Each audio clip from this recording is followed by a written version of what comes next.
Karena begini loh, sekarang ini kan banyak orang nakut-nakuti. Awas loh, kamu orang Islam, kalau tidak pakai khilafah kamu masuk neraka. Nah, orang yang baru belajar Islam takut. Oh, saya ini Islam, kok tidak ikut khilafah gitu. Nggak ngerti bahwa khilafah itu hanya bahasa Arab. Bahasa Indonya khilafah itu pemerintahan. Sehingga kalau pemerintahan Indonesia itu di bahasa Arab kan, saya sudah khilafah. Bahasa Arab khilafah Indonesia, al-khilafatu al-Indonesia, itu khilafah Indonesia. Bahasa Arab saja gitu. Pemerintahan gitu. Sehingga orang yang tidak tahu, kadang-kadang orang baru mendengar itu ajaran itu lalu menjadi radikal, harus ganti ini khilafah, kita dosa gitu. Bahkan kalau nulis di medsos, menulis bahasa dengan huruf-huruf Arab itu salah semua tulisannya, karena dia baru belajar tamat membaca huruf Arab 3 jam, lalu dia nulis misalnya kalimat tauhid, kalimat itu salah semua tulisannya, karena dia baru belajar lalu udah teriak-teriak khilafah. Banyak tuh di medsos nulis dalil keliru gitu. Maka di sini jelas bahwa khilafah itu adalah isim syar'i, sama seperti halnya sholat.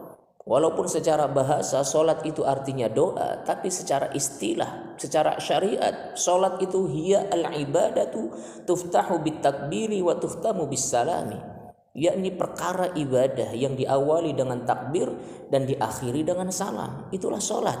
Walaupun secara bahasa artinya doa, tapi jangan lupa, bukan berarti kemudian setiap doa itu artinya sholat, bukan. Jadi seperti ini prinsipnya. Setiap sholat itu sudah pasti doa, tapi setiap doa belum tentu itu sholat. Jelas ya? Setiap sholat itu sudah pasti doa, sholat apapun itu, sholat tahajud, sholat duha, sholat rawatib, termasuk juga sholat maktubah, itu pasti doa, tapi setiap doa belum tentu itu sholat. Jelas, begitupun khilafah. Khilafah memang secara bahasa ini artinya sistem pemerintahan. Tapi ingat, bukan hanya secara bahasa, ada juga yang disebut dengan secara istilah. Apa gitu? Yakni khilafah adalah kepemimpinan umum bagi umat Islam untuk mengurusi perkara agama dan untuk mengurusi perkara dunia. Inilah khilafah. Jadi setiap khilafah sudah pasti sistem pemerintahan, tapi setiap sistem pemerintahan belum tentu itu khilafah. Ingat, kalau khilafah ini sistem pemerintahan yang khas sesuai dengan apa yang dicontohkan oleh Rasulullah Muhammad SAW. Sistem pemerintahan yang khas yang asasnya adalah syariat Allah Subhanahu wa taala. Beda dengan kerajaan, beda dengan demokrasi ataupun yang lainnya.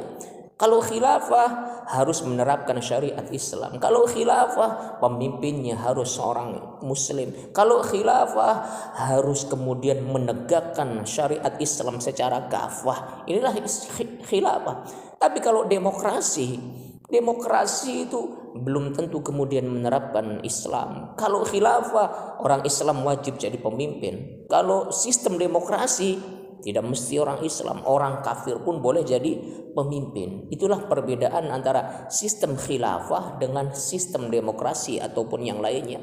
Maka siapapun orangnya, sekalipun guru besar, sekalipun syekh, sekalipun disebut sebagai orang yang alim, apabila kemudian menyampaikan bahwa apapun sistem pemerintahan itu sama seperti halnya khilafah, ini namanya jahil.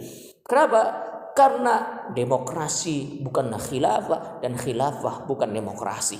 Ingat, setiap sistem khilafah sudah pasti itu merupakan sistem pemerintahan, dan setiap sistem pemerintahan belum tentu itu merupakan sistem khilafah. Sama seperti halnya sholat itu tadi. Setiap sholat sudah pasti doa, tapi setiap doa belum tentu itu merupakan sholat.